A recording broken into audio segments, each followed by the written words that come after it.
Ok, alors c'est parti pour cette petite incartade au pays de la technologie moderne, où on peut voir la tête des gens et même on peut voir des logos qui s'affichent là. Oui, bon, non, mais il le fallait quand même. Juste pour faire cette interview de Alastair Crook. Non, c'est pas une interview, c'est un ploup, un article de lui, le dernier article qui est en date de Alastair Crook. Alors, vraiment, maintenant, c'est l'auteur qu'on va suivre avec le plus d'attention, enfin, depuis quelques temps déjà. Il a attiré notre œil, notre regard, notre seul œil en tout cas. Et avant même de commencer la lecture de son article, auquel nous avons associé quelques petits commentaires, on va passer par l'introduction générale proposée par Philippe Grasset. Et là, mon gars, lui aussi, il a remarqué qu'il y avait quelque chose à dire. Euh, Dans un long texte où l'on trouve cité le Daily Telegraph dans un commentaire apocalyptique, Lewis Carroll, Jean-Jacques Rousseau, H.G. Wells, Bertrand Russell, W.B. Yeats. Alors ça, c'est parce qu'il en a parlé dans son précédent article. Tu vas voir. Déjà, dans le précédent article, revenons, une semaine de quelques jours auparavant, nous avons cet article de Alastair Crook, toujours. Et mais pourquoi est-ce que... Oui, voilà. Et il y a Jean-Jacques Rousseau et Bertrand Russell qui sont en auteur, ça c'est... Je sais pas pourquoi. Ah non, ils sont en personnage. Ah pardon, on n'est pas dans le même. C'est pas là que je cherche, c'est pas ce que je cherche, c'est celui-là. Voilà, Alastair Crook. Très bien. Notre économie physique réelle en danse rythmique. Il y a eu plusieurs traductions possibles pour cet article. J'aimais pas la version en anglais, mais l'idée est là, en gros. Et c'est là qu'il parlait de... Là, ici, il y a une faute en plus, tu vois. Ça, c'est la traduction de El Correo. J'ai gardé celle-là, finalement, parce qu'elle était pas mal. Et puis, il y avait tous les liens ici, alors que les autres traductions avaient enlevé tous les liens. Mais ils n'avaient pas forcément rajouté de liens qui n'étaient pas d'origine dans le site. Donc déjà, on va corriger la faute du dit bonhomme, qui s'appelle Yohatz. Non, mais quand même, il faut le faire. Merci. Alors du coup, ça n'a pas mis à jour celui-là, donc je te le mets là. Yohatz, c'est lui, hein. C'est bien lui, on est d'accord. Attends, redis-moi. Non, non, mais il faut que je vérifie plusieurs fois, parce que ça, c'est une déformation professionnelle. Je m'excuse, je m'excuse. Ah, c'est pas un E à la fin. Oh là là là là là là, Dave. Tu vois pourquoi il faut vérifier plusieurs fois. Yes. Alors, déjà dans cet article, il parlait de ces personnages. Euh, Entre autres, alors, avec une introduction extrêmement intéressante, parce que ça va nous parler exactement de la situation actuelle. Alors, quand on parle de situation actuelle, c'est vraiment une image. Ouh, euh, comment dire? Oui, c'est l'état d'esprit du monde. Et donc, on parle de quelque chose de fondamental qui impacte l'esprit des gens qui sont les plus connectés à, à l'inquiétude et au moment présent, simplement, à l'instant présent, le ici et maintenant. C'est le ici et maintenant, c'est la pleine conscience de l'instant présent. Donc le futur, le passé, le présent, les devenirs possibles, les facteurs, les puissances qui sont en train d'agir, euh, les, euh, les vecteurs de force évolutifs. Voilà. Oh, c'est joli ça, hein, Dave. Putain, les vecteurs de force évolutifs. Dans le moment présent. Ça, on parle de ça. Quand on est avec Alastair Crook, on est à ce niveau-là. On est dans la position mondiale.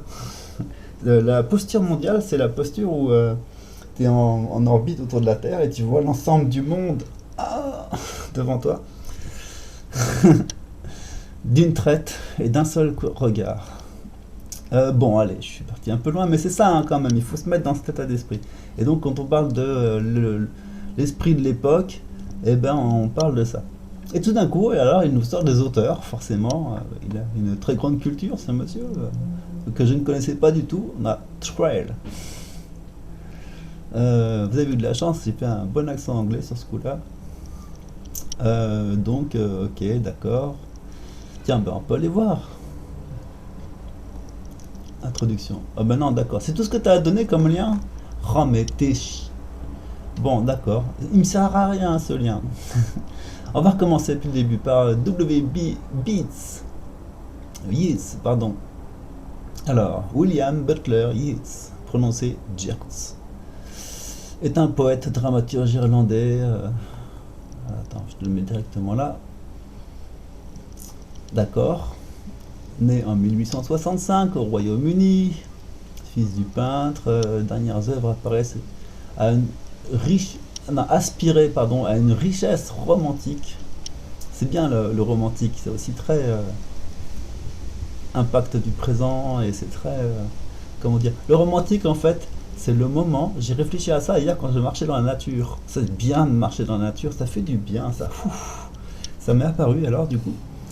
Euh, le romantique, c'est le moment où on ne s'est pas encore tout à fait rendu compte qu'on aimait quelque chose. Et donc, on n'est pas dans la déclaration ou dans la conscience de ce qu'on aime ou de ce qu'on aime bien ou de ce qui nous identifie.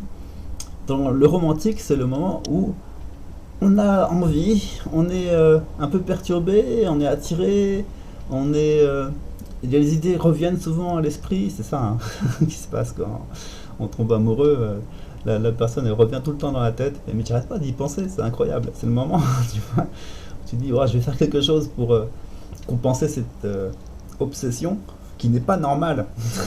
Pas du tout. Pas du tout normal comme obsession. Et donc on va lui apporter une réponse. Et donc on essaye de penser à faire quelque chose pour répondre à cette incessant appel qu'on a vers qui nous attire vers quelque chose, ou quelqu'un en l'occurrence, mais voilà, c'est ça aussi dont on parle quand on parle de l'esprit du temps.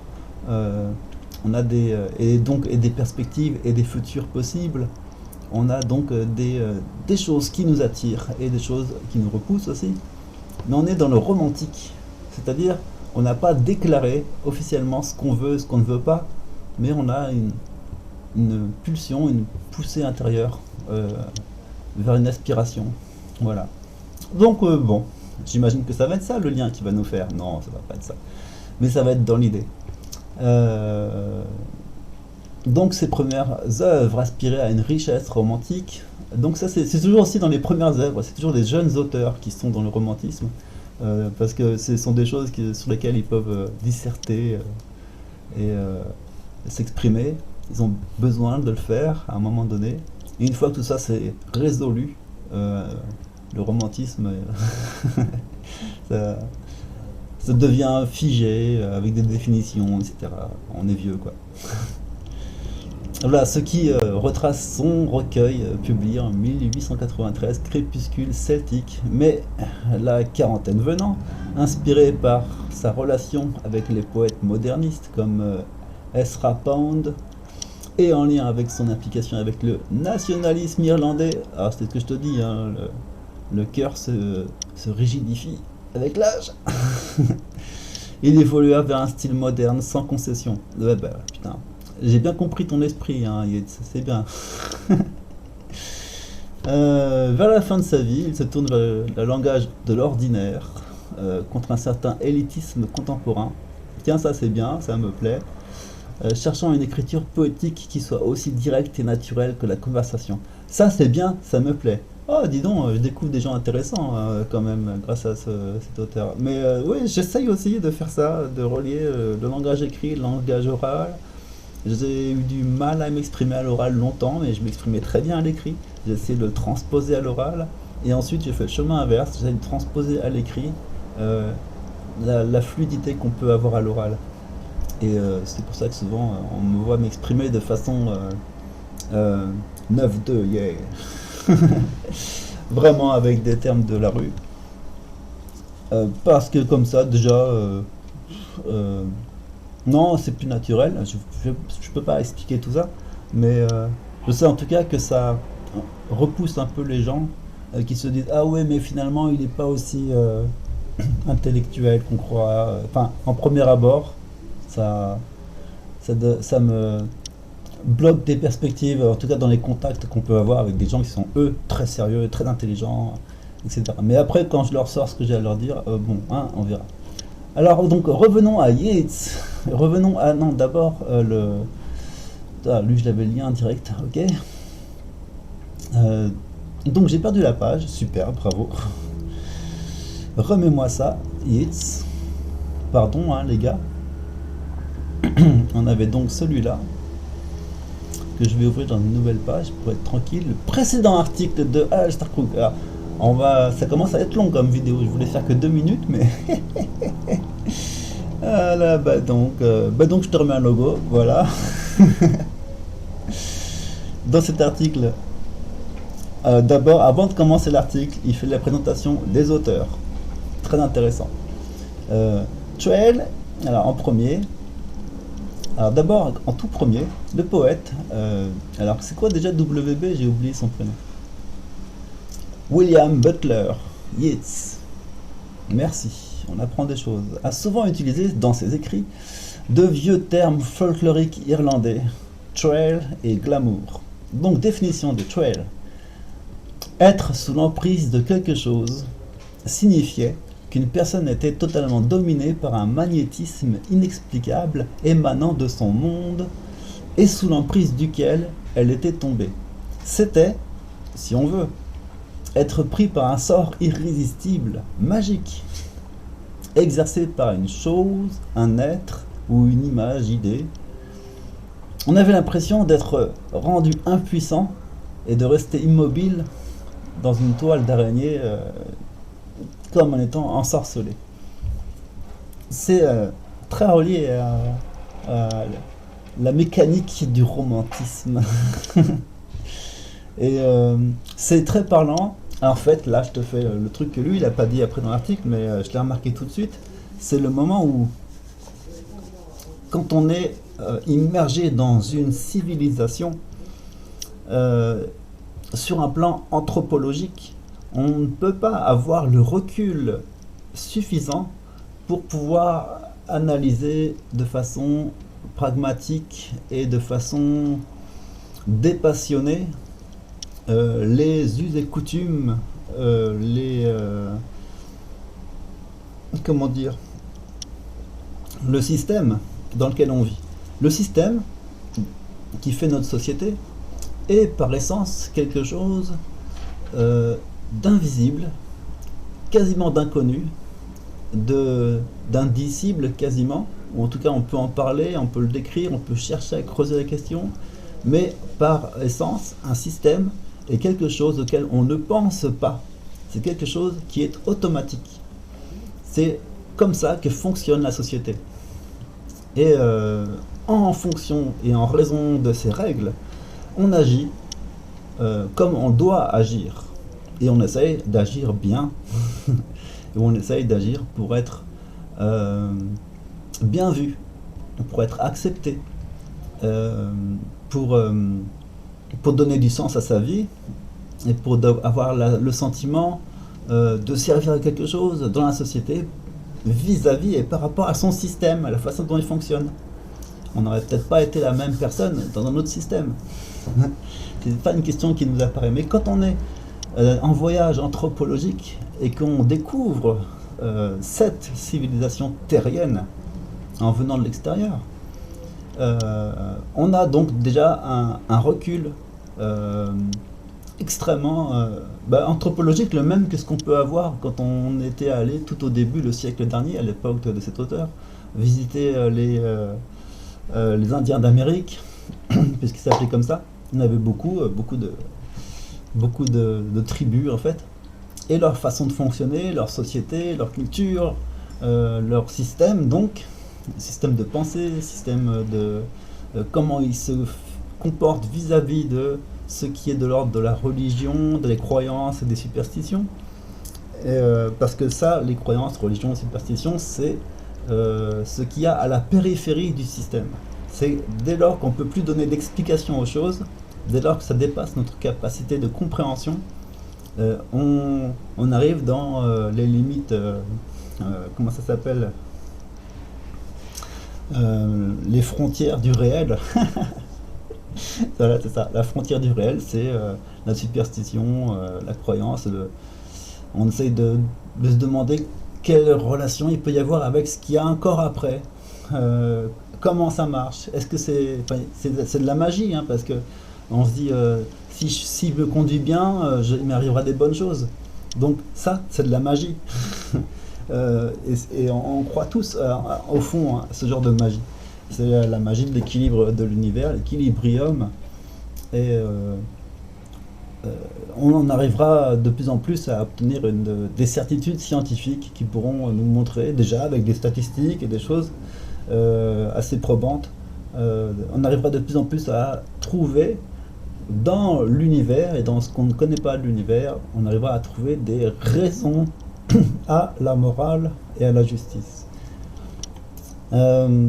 Qui, dès le départ, étaient quand même présentes dans les sociétés même les plus tribales possibles, sous forme de culture, de choses qui se transmettent, de valeurs, etc., de principes, qui sont vraiment arrivés là par équilibre, par harmonie avec le reste, en se disant que les uns et les autres se disant que c'était ça qu'il fallait faire, et sans avoir vraiment de motifs scientifiques pour l'expliquer et pour le justifier. Mais dès le départ, dans la culture, même les plus tribales, on peut trouver des éléments qui sont ensuite prouvés, très longtemps après, dans des sociétés avancées, par la science et par la raison et la logique. Et là, on se dit, ah, il y a quand même une interaction, quand même, il y a une porosité entre ce qui est de l'ordre psychosocial et ce qui est totalement inconnu et injustifié. Donc c'est intéressant. Tout ça pour dire. Pardon. La question, c'est d'être sous l'emprise de quelque chose. Là, on parle vraiment de l'époque contemporaine. On a un super bon exemple, le coup du Covid, c'est une bénédiction pour ça. Ça nous apprend énormément de choses sur nous-mêmes.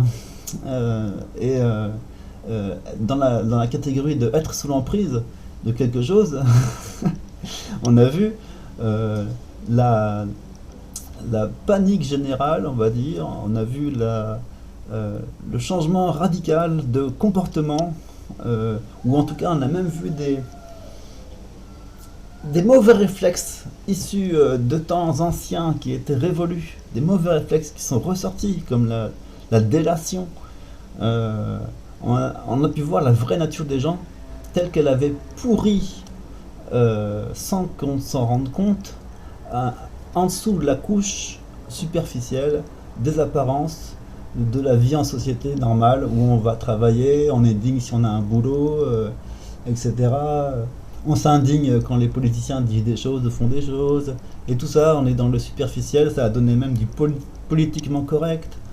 Mais ça, c'était une couche superficielle, et en dessous, les raisons, les motifs, les valeurs, ce qu'on pense vraiment, ce à quoi on peut s'accrocher, ce qu'on sait avec certitude, parce qu'on l'a expérimenté, tout ça, c'est désagrégé progressivement. Et donc, en situation de crise, eh ben, la couche superficielle éclate, et on voit ce qui est pourri à l'intérieur, en fait, des gens. Et quand c'est pourri, ou quand ça ne l'est pas, tout d'un coup on voit la vraie nature des gens. C'est ça la situation de guerre, j'en parle souvent. La situation de guerre, c'est une situation où on se révèle les choses qui sont passées sous silence le reste du temps, et la vraie nature des gens. Et tout d'un coup, il y a vraiment une grosse scission qui est faite entre... avant, tout le monde était relativement des connaissances, et ensuite, en situation de crise, il y a les amis proches et les ennemis très très énervants, éloignés, et une grosse scission dans la société, vraiment une grosse polarisation des opinions. Voilà. Le glamour, alors suite du machin, c'est là, était quelque chose de magique. Alors tu vois, il a relié ça avec un sort magique exercé par une chose, par un être ou par une image, idée, etc. Quand c'est exercé par un être, là tu dis tiens, c'est... Voilà. Toi t'es gentil avec ta moto. C'est bizarre. Exercé par un être, c'est déjà une personnalisation d'un problème plus vaste. Parce qu'un être, c'est une personne, ça reste un moyen primitif de rétrécir la problématique et de chercher à l'identifier et à la rendre possible à discerner. Et donc, il arrive très souvent qu'on puisse loger à l'intérieur d'une personne ou d'une catégorie de personnes un problème ou une catégorie de problèmes. De façon à... Parce que le cerveau, il fait que ça, il fait de catégoriser la réalité, de façon à mettre les machins qui est mauvais dans la personne, qu'on s'en fout que ce qu'elle en pense, on met ça dedans, et comme ça, le reste du monde est beau, et tranquille, et là on a le problème. Donc déjà, quand on met dans un être, on a essayé de personnifier, on a fait un premier pas vers la recherche scientifique, le 0,01 premier pas vers la recherche scientifique, mais on a inauguré, c'est le premier pas qui est le plus important, on a inauguré, parce qu'au moins on sait qu'on veut aller agir, on sait qu'on veut chercher, on sait qu'on veut aller vers la compréhension. Et ce que je veux dire, c'est qu'on essaye d'aller vers une certification des concepts, des principes, une compréhension, un éclairage, un éclaircissement de ce qui se passe. On veut comprendre, voilà, bon, on peut le dire sous toutes les formes possibles. Le chemin scientifique, c'est celui qui consiste à découvrir des lois, à dire voilà, c'est comme ça parce qu'il y a ça. Et ça exclut toutes les comment dire, arborescences, enfin toutes les relations qui peuvent être faites autour de ce qui a été évalué comme mauvais au départ. Au départ, on a une vision qui est floue et par association d'idées, on peut relier des choses avec, en disant ça aussi c'est mauvais, et tout ce qui est pareil c'est mauvais, la même couleur c'est mauvais, la même forme c'est mauvais, etc. Plus tard, en progressant, on arrive à mieux certifier l'origine du problème et donc à éliminer de ce qui est mauvais, ce qui en fait n'avait rien à voir avec l'histoire. Donc on obtient de la précision grâce à la science, grâce au progrès. Mais dans un stade primitif, forcément, ça reste flou et confus. Donc on a un être qui peut être responsable de cette situation d'emprise. C'est la faute de quelqu'un. Et le glamour est quelque chose de magique que les fées, alors les fées, il va en parler, jetaient sur une chose ou un être qui leur donnait le pouvoir de mettre les autres sous leur emprise, de les attirer dans leur toile d'araignée. Le glamour était, le sort dans lequel les humains tombaient. Attends, bouge pas. Oui. Et donc Yeats racontait de vieilles histoires irlandaises sur les fées et leur magie, parfois inoffensive, mais avec le plus souvent les sorts des fées.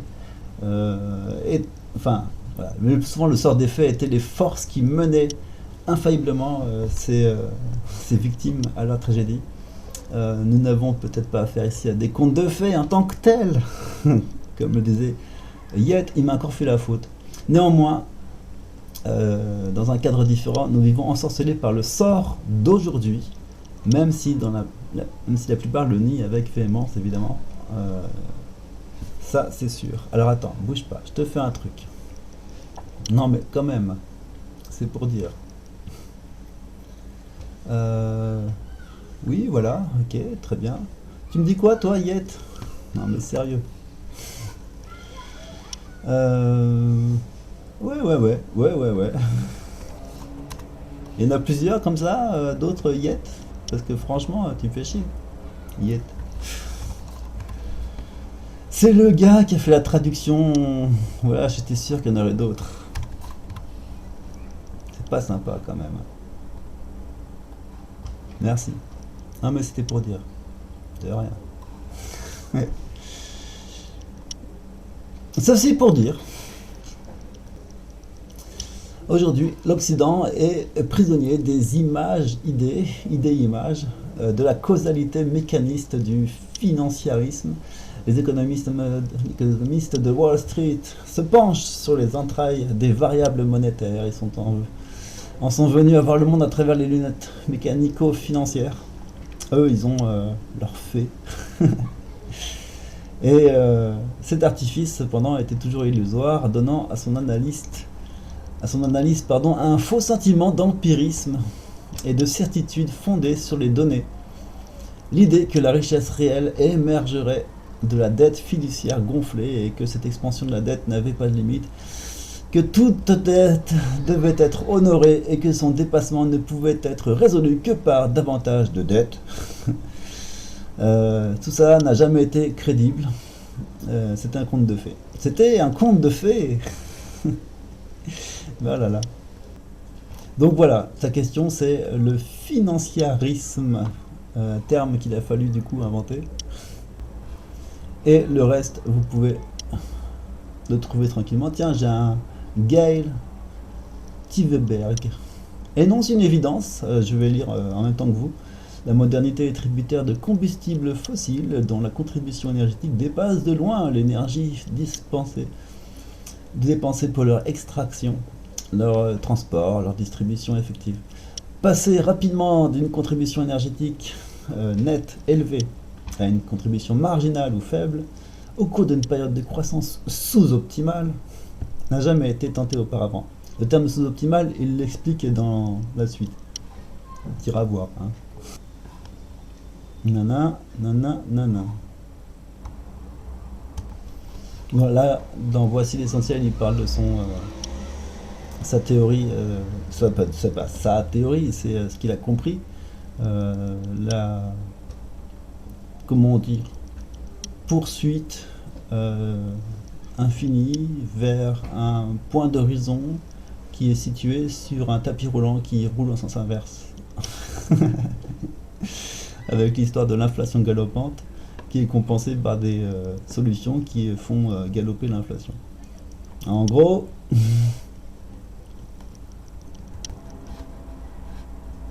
on va l'Europe. Bon, ça c'était le précédent article. Parce que là, comme plusieurs fois ça arrive, on arrive dans le domaine philosophique, comme plusieurs fois ça arrive avec Alistair Crooke, on arrive dans le domaine philosophique, et là on n'est que dans l'introduction de l'article suivant, qui du coup est là. Ouais, bah oui, t'aurais dû le mettre sur un autre truc. Ok.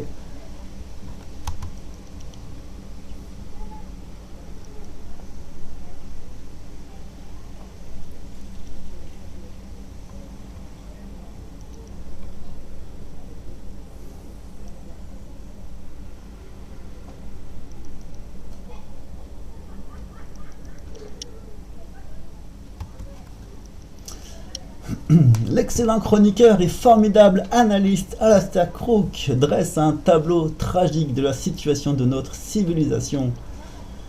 Dans le prochain article qu'on va voir, donc, le principal thème est l'hypothèse irrésistible de la montée d'un totalitarisme qui semble la seule issue de secours des élites mondiales de la globalisation.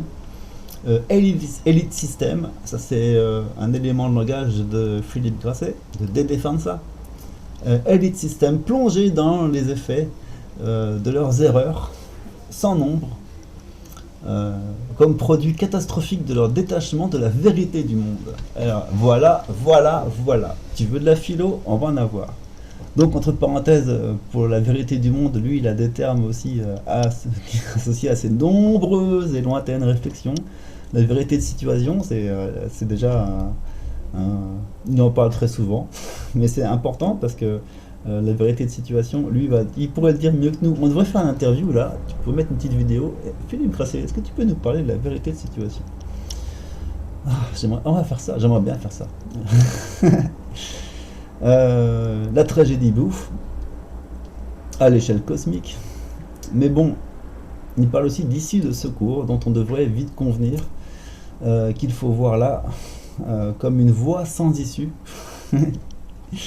en forme d'appât, cette cul-de-sac, à la fois pour bien verrouiller l'inefficacité, l'incapacité monstrueuse, l'incompétence des susdites élites système.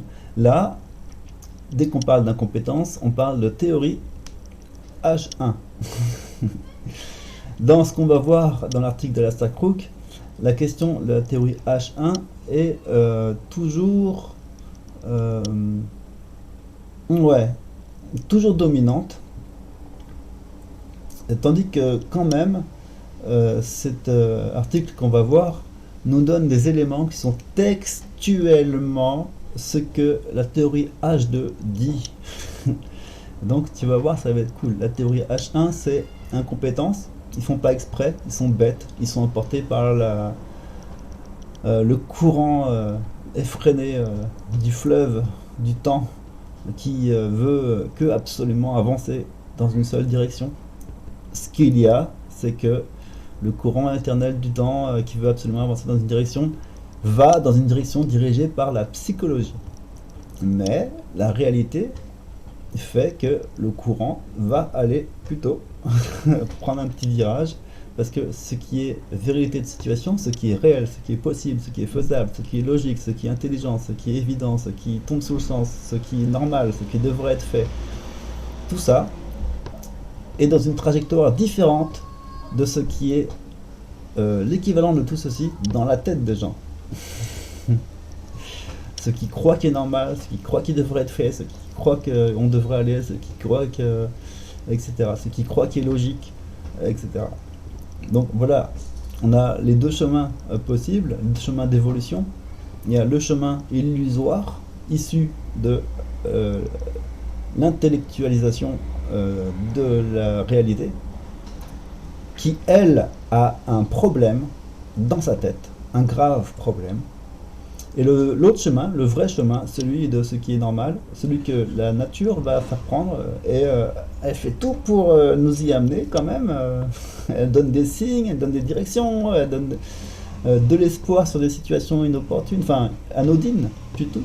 Des fois on a des choses anodines comme ça, qui ont une résonance, tu dis oh putain, comme quand les gens de l'école d'agro-ingénierie ont fait un speech pour dire c'était où? Oh, je te le sors, attends, je peux te le sortir? Oh, on peut le sortir. Je sais pas si je vais le trouver en ligne là. Agro-ingénierie. Oui, bon, il n'y aura peut-être pas ça, il n'y aura peut-être pas ça, et surtout, c'est pas dans les 7 jours qu'il y a machin. Je sais pas comment je vais trouver. En plus, je sais pas comment ils l'ont écrit. Et agro, ça, il y en a partout, et ingénierie, il y en a partout. Donc, je sais plus comment s'appelle leur école, alors bon.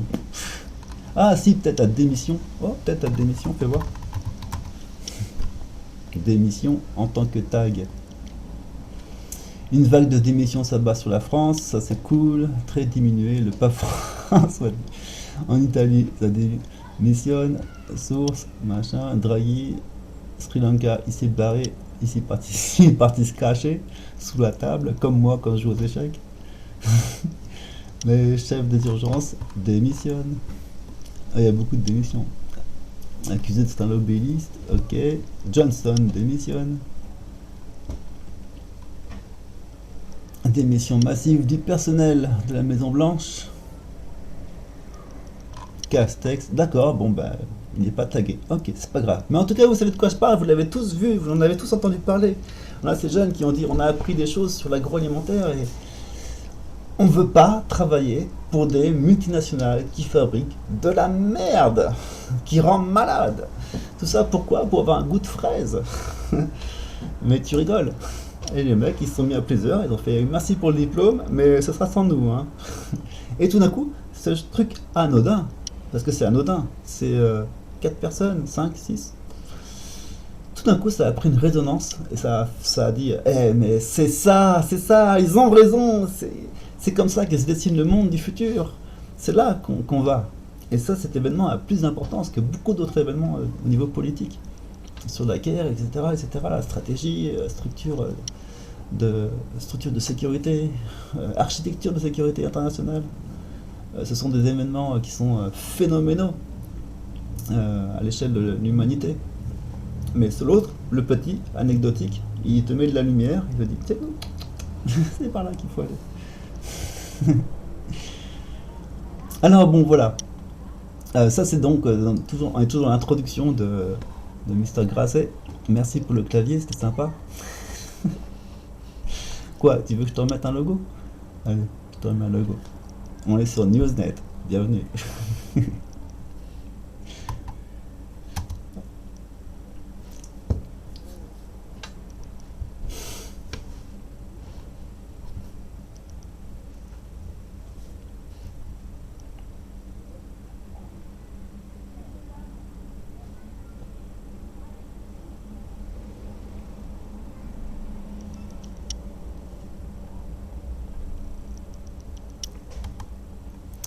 Alors effectivement, dans ces situations de crise totale, alors moi quand je te montre là, ça veut dire ici, c'est là, la souris est là.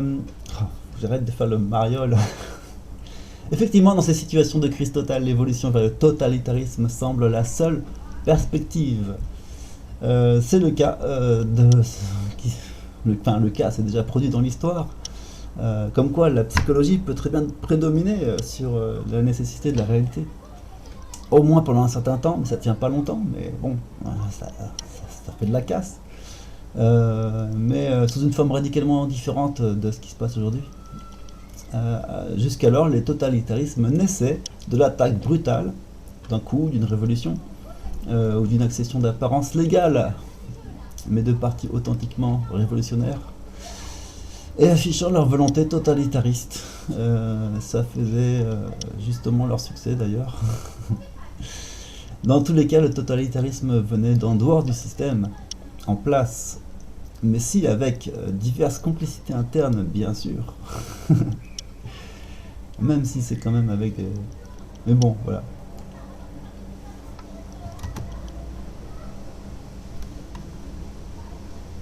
Tiens, je t'enregistre. Désolé, hein, je galère un peu avec le nouveau matériel. Et ce que nous écrit Crook dans une analyse qui rencontre de plus en plus d'adeptes. Et ça concernant les pays du bloc BAO. C'est quoi déjà BAO? Oh, mais moi je le lis tous les jours, ça.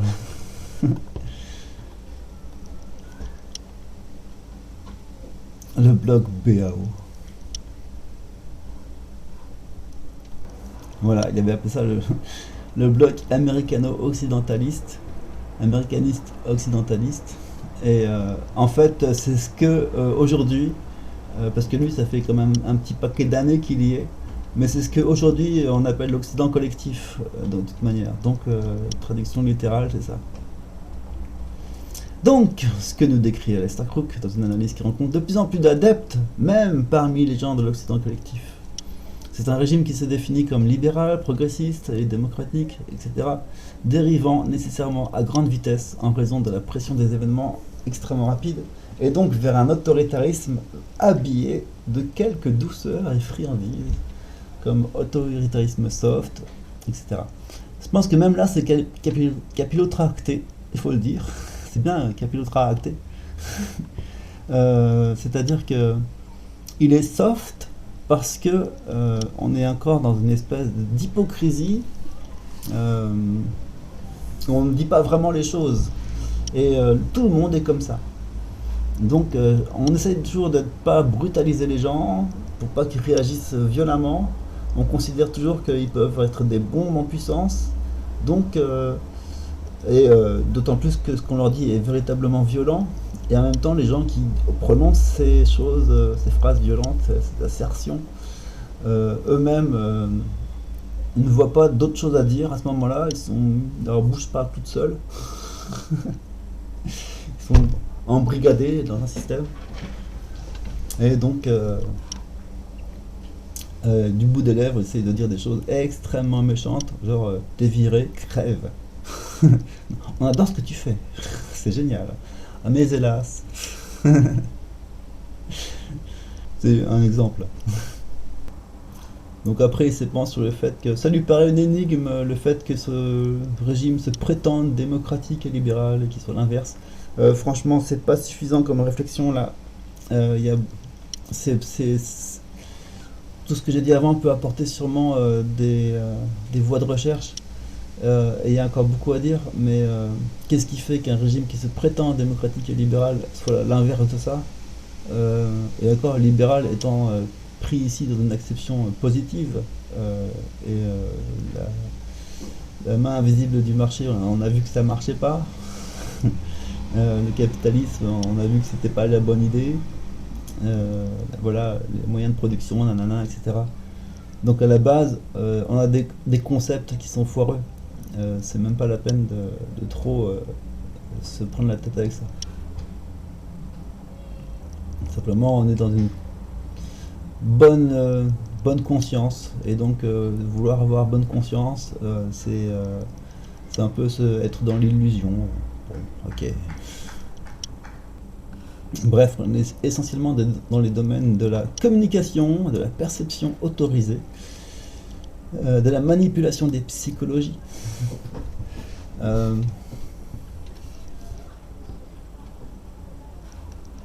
Ouais. En fait, notre auteur est un peu étonné, évidemment. Et c'est vrai que la situation est difficile, et nous, on va essayer d'apporter une explication plus concrète. Et c'est quoi le mot exact? Prosaïque. Une explication prosaïque à ce qui va se passer dans cet article. Parce que ce qui se passe dans cet article, c'est ça.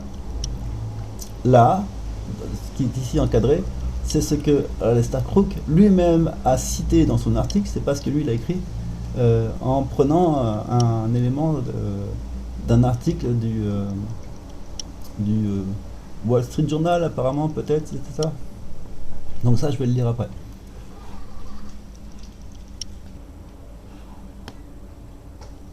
Donc là, après, il nous conseille de lire l'article. Lisez donc cet article, ce portrait formidable, presque comme une fresque surhumaine que trace Alistair Crooke de notre situation présente, au bord de l'abîme, dégringolant dans l'abîme, disparaissant dans le trou noir. Bref, au point que on se demande comment on va pouvoir s'en sortir. Ça, c'est sa remarque à lui, Philippe Grasset. Le truc qui fait mal, c'est ça, ce qui est apparu ici. On va le lire dans son contexte naturel, qui est l'article de Alistair Crooke. Donc c'était le Daily Telegraph. Ok.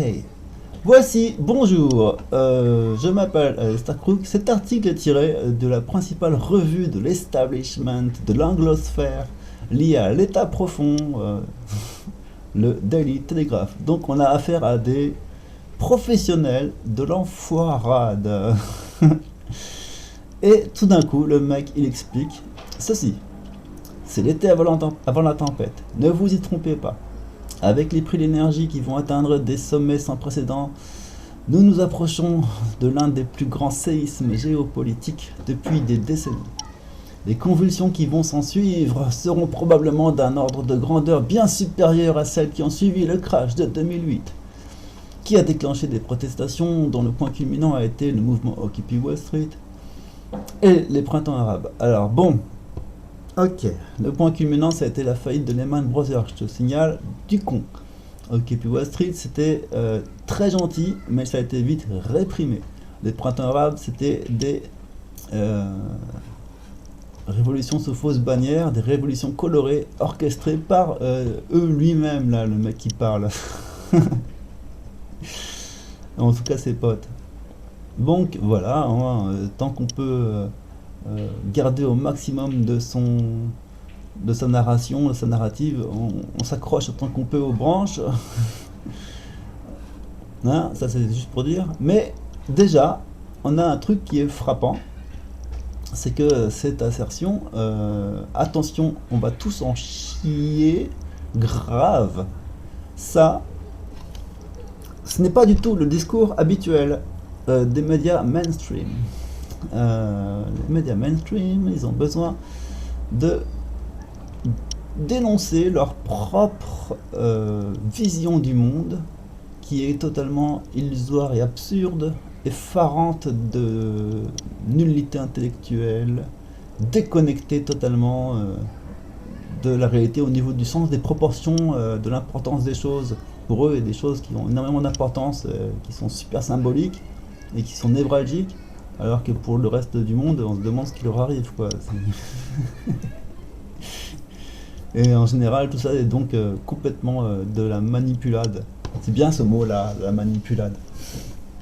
C'est une bonne marmelade de manipulation. Et là, tout d'un coup, et donc dans les alt médias, notre discours depuis 2015, je vous rappelle, ça fait 7 ans, c'est qu'il va y avoir un putain de crash économique et que c'est planifié pour que ça arrive. Ils veulent que ça se passe, ils veulent que ce soit la merde. Je continue à lire. C'est pour dire que... Attends, avant de continuer, c'est pour dire que... Tout d'un coup, le mec, il le dit. Il le dit texto. Il dit ce que nous, on disait déjà depuis le début. Donc, qu'est-ce qui s'est passé? Ah, ça y est, le message est passé. Ou, ben, en fait, une partie du message est passé. Oui, il va y avoir un crash économique. Oui, ça va être fulgurant. Oui, ça va être phénoménal. Nous, on sait pourquoi et comment. On sait dans quel but. On sait qu'on peut empêcher le crash, on peut le déclencher le crash. Donc, de toute manière, c'est au clic près. Hein, c'est le mec qui clique, qui dit je veux que ce soit maintenant. Ou non, je veux que ce soit pas maintenant. Donc, c'est contrôlé. Hein, tout est contrôlé. C'est pas un truc qui arrive, qui tombe du ciel. Mais là, quand même, on nous met dans la perspective où, attention, on a un astéroïde de 27 km qui va tomber sur ta tête. Donc, comme toi, t'as pas le temps de courir assez vite,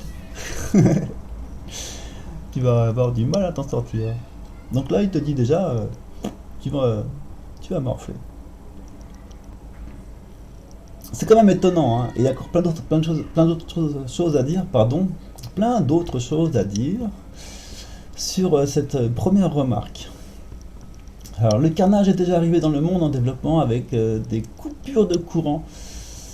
Le monde en développement avec des coupures de courant à Cuba, notamment, tu vois. Quand je te parle de eux, ils ont des visions, ils donnent des importances différentes aux choses, ils ont des reliefs qui sont différents de la réalité, enfin voilà. Il prend notamment comme exemple les coupures de courant à Cuba, qui sont sous blocus américain, donc de lui, c'est de sa faute en plus, le mec. En Afrique du Sud, où là aussi il y a eu un effondrement littéral avec fermeture de tous les magasins, de tous les approvisionnements, les rues dévastées, les villes dévastées, des combats de rue, etc. Ah tiens, on n'en a pas entendu parler, c'était l'année passée, on n'a plus une nouvelle, je sais pas. Le Sri Lanka, qui n'est un exemple parmi d'autres, parmi une cascade de pays à faible revenu, où les dirigeants risquent d'être chassés du pouvoir dans un feu d'artifice ignominieux, de sécheresse pétrolière et de défaut de remboursement des prêts. Alors là, encore une fois, il met les deux au même niveau. Les prêts, t'es pas obligé de les rembourser. Hein. Ça, on en parlait tout à l'heure sur la nécessité de faire ça. Enfin bon, tout un chapitre. Sécheresse pétrolière, provoquée par qui et par quoi? Et risque d'être chassé du pouvoir. Il a été effectivement chassé du pouvoir. Pourquoi tu donnes pas l'info? Il s'est barré en courant, le mec, suite aux manifestations. Dans ce pays, le Sri Lanka, les émeutes ont obtenu l'effet désiré, qui était de provoquer un changement de régime, en tout cas. Et ça, parce que à mon avis, le pauvre gars, je sais pas ce qui lui est arrivé, mais il a dû suivre les ordres et voilà quoi. Maintenant, il est parti se cacher, c'est tout. Mais l'Occident ne va pas échapper à cet Armageddon. Et après, je donne toutes les explications. En fait, à bien des égards, il semble même en être l'épicentre, et la Grande-Bretagne serait son ground zero. En Europe et en Amérique. C'est bien le ground zero maintenant, c'est un terme commun quoi. Ouais. Ils n'ont toujours pas avoué le crime, mais bon. En Europe et en Amérique, un système d'élite technocratique construit sur la mythologie et la complaisance s'effondre. Sa fable fondatrice qui prophétisait l'enrôlement, terme qu'on va revoir, enrôlement glorieux des Nations Unies dans le gouvernement mondial et les chaînes d'approvisionnement s'est métastasé en une parabole de péril de la mondialisation. Alors ça, c'est énorme. Il faut voir le miroir dans le miroir dans le miroir pour arriver jusqu'au point de départ de ce qui a fait écrire ceci. C'est loin d'être du premier degré.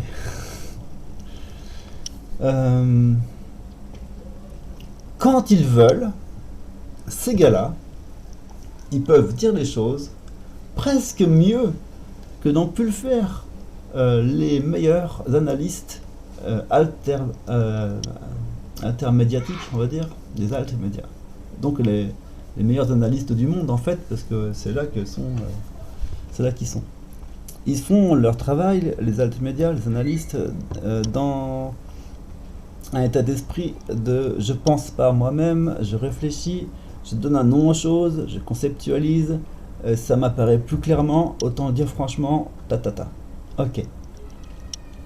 Mais là, le gars qui fait partie de ceux qui organisent tout ça, autant le dire franchement aussi, hein, lui, quand il veut décrire la situation dans laquelle a été conduit le monde, volontairement, crise après crise, il le fait avec un brio qui est relativement notable. Les mecs, c'est pas la première fois qu'on voit ça, hein. Les mecs qui organisent le chaos dans le monde sont d'une clairvoyance et d'une lucidité parfois à te faire poser le cul par terre. Parfois c'est vraiment percutant. En tout cas, on se dit wow. Là, je reconnais cette empreinte, je reconnais cette cette trace. Je reconnais l'origine un peu du truc. Donc le mec, il te dit, il te fait une dénonciation en règle du capitalisme.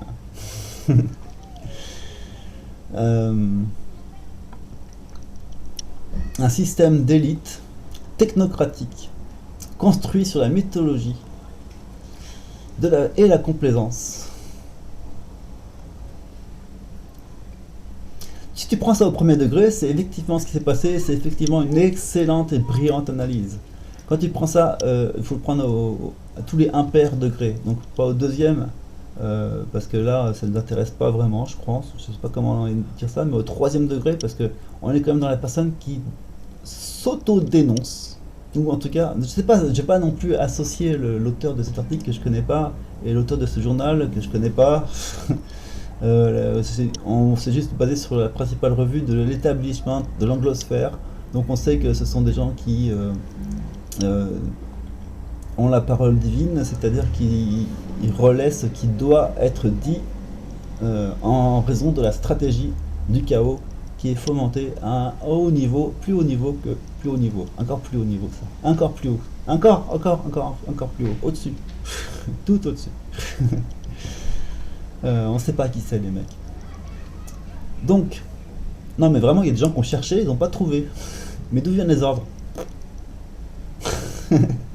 Mais qui vous a dit de faire ça? On sait pas. Donc, il nous le dit bien, hein. Il nous le dit texto. Non mais c'est vachement important. Et donc eux-mêmes, alors, ils se décrivent comme un système d'élite technocratique construit sur la mythologie et la complaisance. Effectivement, la technocratie est un bon prétexte pour agir, et aussi c'est un bon, comment dire, une bonne méthode pour assouvir. Et ce sont des bons arguments pour mettre les fonctionnaires dans la droite ligne de ce qui veut être obtenu d'eux, c'est-à-dire principalement qu'ils se comportent de manière inhumaine. On veut qu'ils se comportent de manière inhumaine. Donc on les déshumanise. Et construit sur la mythologie. Ça, c'est parce que leur principal argument et leur principale euh, technique de persuasion est construit sur des éléments de la mythologie, et parce que au niveau subconscient ça marche super bien. Euh, Mythologie et complaisance, c'est-à-dire que là, rien qu'avec ce terme, on a le gars qui te donne des arguments qui sont intangibles, irrationnels, et qui exerce son autorité et qui déclenche de la complaisance parce que ces subalternes sont impressionnés et terrifiés, complaisants. En tout cas, eux aussi, ils veulent avoir leur part du gâteau. La complaisance, c'est la soumission à l'irrationnel, à la dictature. La mythologie, c'est la dictature. Il y a de mythologique énormément de choses. J'ai pensé à ça l'autre jour hier en marchant dans la forêt. C'était que le fait que la télévision avait le rôle d'un chef de tribu à l'intérieur d'une maison. Le chef de tribu, il a beau être vieux, gâteux, dire des bêtises, c'est pas grave, on le respecte quand même, parce que on sait que par moments il peut nous sortir des grosses vérités qui sont très intéressantes. Et pour ça, on l'aime, et on lui pardonne sa vieillesse, évidemment, sa sénilité, on peut tout lui pardonner même, parce que c'est lui le chef de tribu. Quand il mourra, il y aura un autre chef de tribu.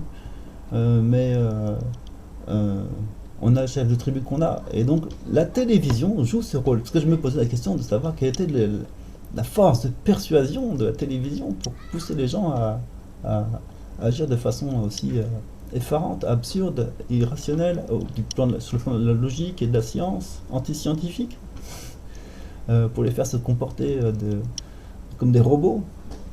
Bah, si le chef de tribu leur dit mets un masque, et comme ça les fantômes ils viendront pas te voir, ok, ok, pas de problème, je mets le masque, comme ça les fantômes ils viennent pas me voir.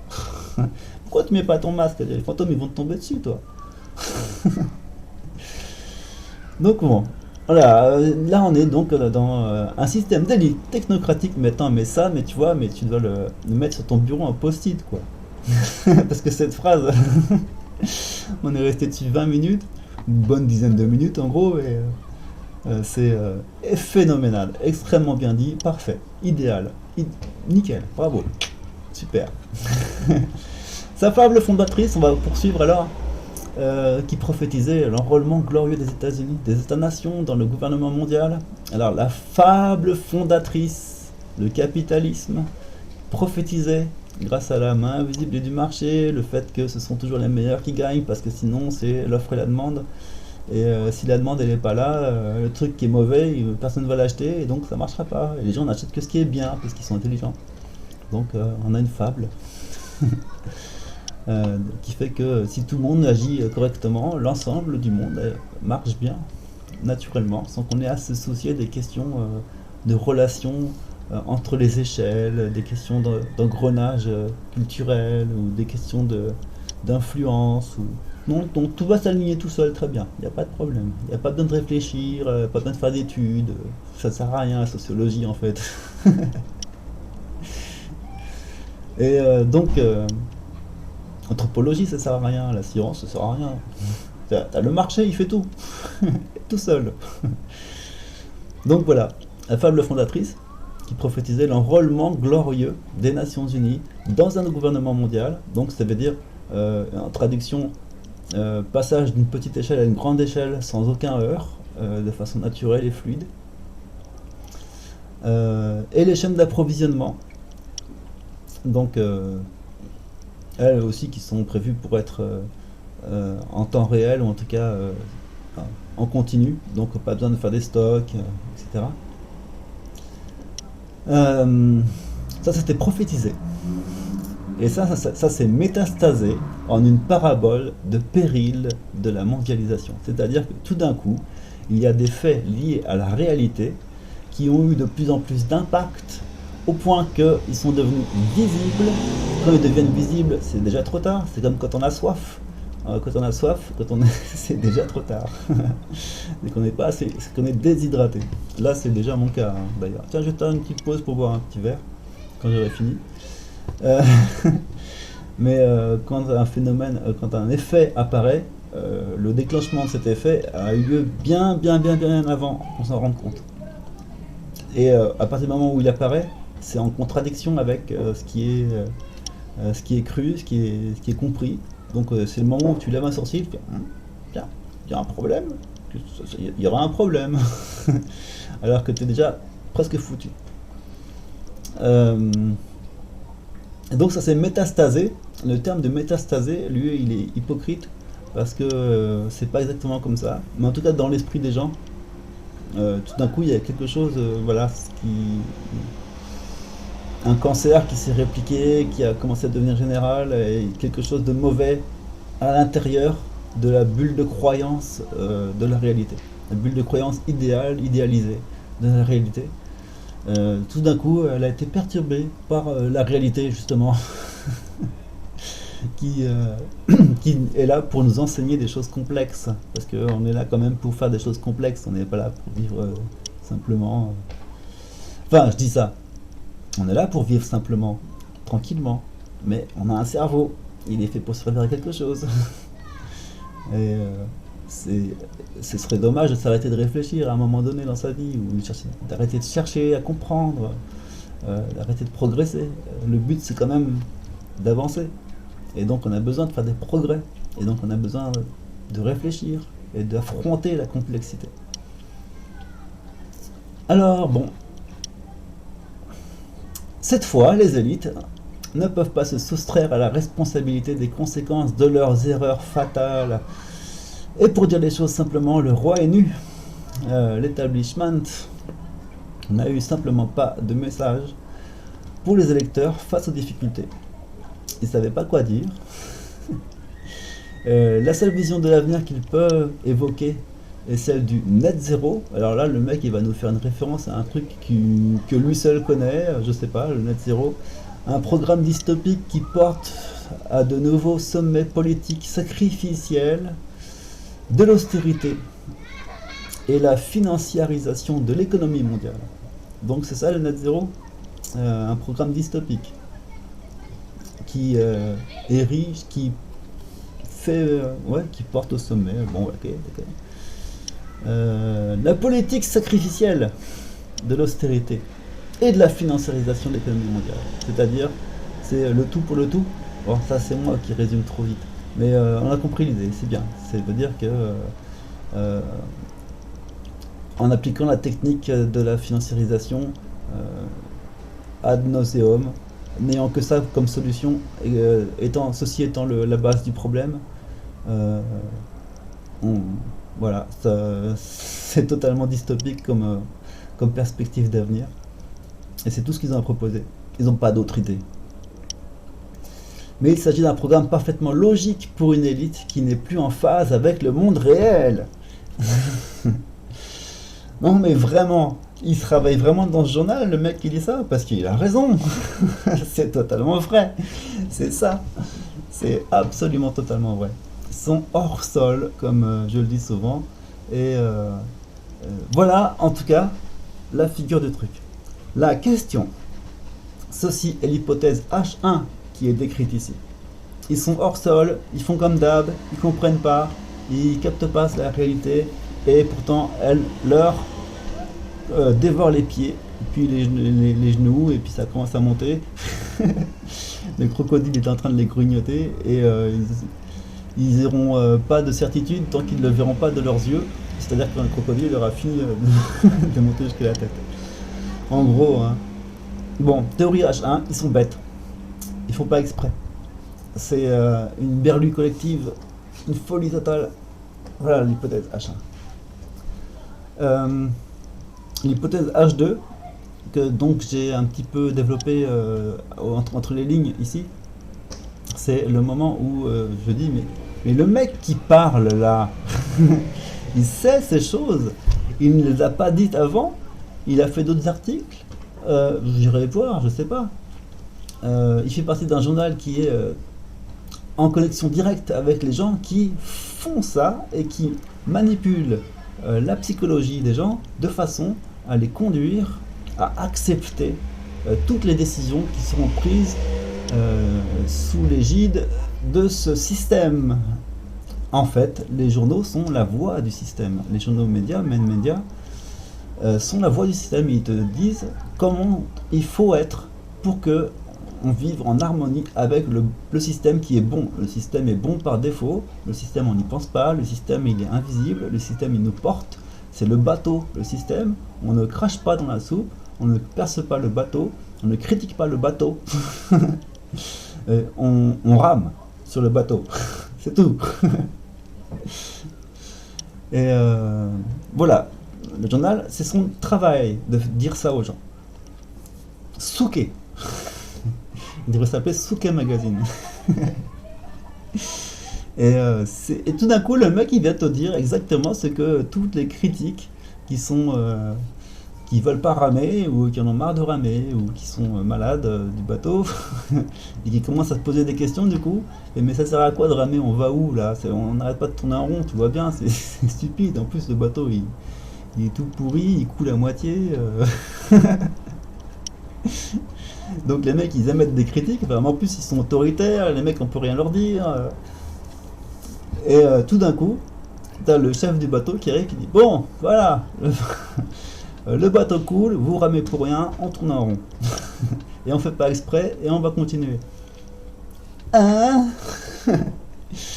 Donc voilà la question. La question qui a été le début de cet article de Lester Crook, c'est un quintuple point d'interrogation. Quoi? Quoi? Attends, je fais une pause et je reviens. Et je te mets un petit logo.